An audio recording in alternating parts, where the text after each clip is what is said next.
السلام عليكم ورحمة الله. في واحد من الإخوان في سناب أرسل لي رسالة يقول لقيت في جوال ولدي اللي في الابتدائي رسائل بذيئة جدا، وش أسوي فيه؟ أضرب؟ لا يا أخي لا تضربه، إذا في أحد يستحق الضرب فهو أنت.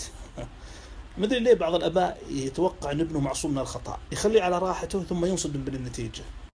فرص تأثر الابن والبنت في هذه الإجازة وفيرة جدا، حفلات، اجتماعات، سهرات، سفرات، كذلك الأجهزة الإلكترونية أعطت مجال.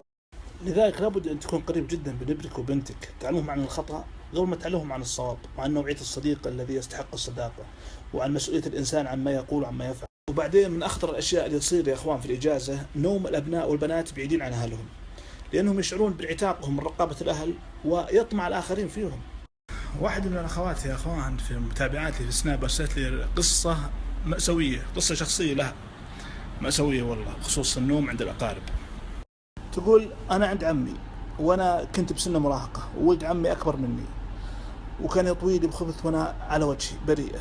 المهم إنه استدرجني، تقول سكر علي الباب وصار اللي صار. المهم يوم شافني انهرت يفتح الباب وأطلع وأقبل على أهل البيت، وتقابلني الشغالة وتشوف الدمان وتشيلني وتغطيني. تقول مريت بأزمة عظيمة يلا عديتها وما حد درى عني. كرهت شيء بعدها اسمه رجال، وكرهت شيء اسمه عرس. احذروا يا إخوان، ترى الإهمال.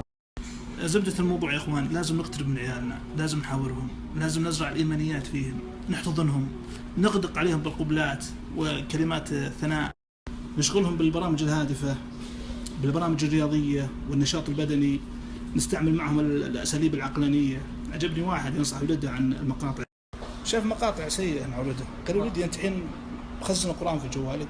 قال مخزن القرآن وتخزن معه مقاطع سيئة؟ يجوز يا ولدي نزل القرآن.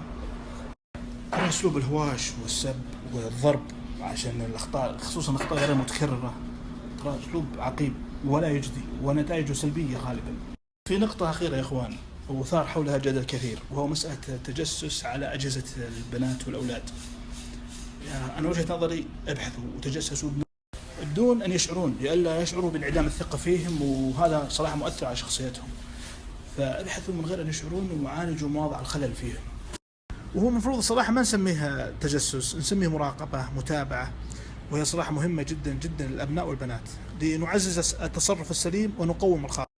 والأفضل من المراقبة والمتابعة وهو صعب صراحة الاقتراب من الابن والبنت بحيث أن نكون كالأصدقاء لهم فلا يخفون عنا شيء، وهذه صعب.